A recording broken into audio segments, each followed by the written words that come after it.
உன்னை நிச்சயமா விடுவிப்பேன். நீ பட்டயத்துக்கு இரையாவதில்லை.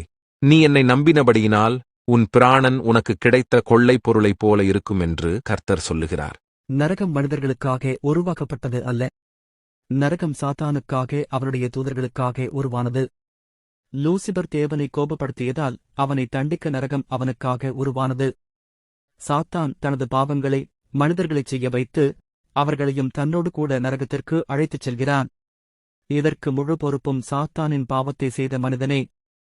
என் கோபத்தினால் அக்கினி பற்றிக் கொண்டது, அது தாழ்ந்த நரகம் மட்டும் எரியும், அது பூமியையும் அதன் பலனையும் அழித்து பர்வதங்களின் அஸ்திபாரங்களை வேகப்பண்ணும். தீங்குகளை அவர்கள் மேல் குவிப்பேன், என்னுடைய அம்புகளை எல்லாம் அவர்கள் மேல் பிரயோகிப்பேன்.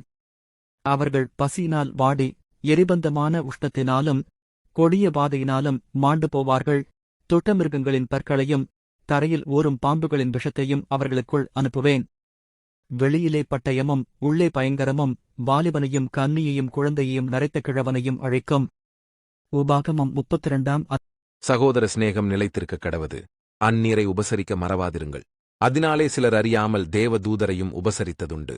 நீங்கள் பண ஆசை இல்லாதவர்களாய் நடந்து உங்களுக்கு இருக்கிறவைகள் போதுமென்று எண்ணுங்கள். கவலை வேண்டாம் என் பிள்ளையே. உனது நெருங்கிய சொந்தம் உன்னை முன்னேற விடாமல் தடுத்துக் கொண்டிருக்கிறார்கள் என்ற உன் வருத்தத்தை நான் அறிந்திருக்கிறேன். நீ உன் வாழ்வில் மேலே எழுந்து உனது கனவுகளை நிறைவேற்ற வேண்டும் என விரும்புகிறாய். ஆனால் அவர்களின் கரங்களால் நீ கட்டுப்படுத்தப்பட்டு வருகிறாய். இது உன் இதயத்தில் மிகுந்த காயத்தை ஏற்படுத்தியிருக்கிறது. உன்னால் என்ன செய்வது என தெரியாமல் இருக்கிறாய். நீ உன் நம்பிக்கையை என்னிடம் வைக்க வேண்டும். நான் உன்னை வழிநடத்துகிறேன்.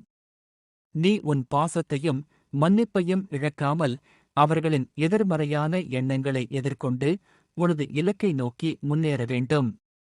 நீயும் உண்மைபூர்வமாக உன் பாதையில் நீங்காமல் சென்றால் அவர்கள் மனதில் மாற்றம் நிகழும்.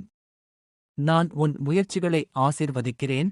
உன் வாழ்க்கையில் யாராலும் தடுக்க முடியாத உயர்வை நீ அடைவாய்.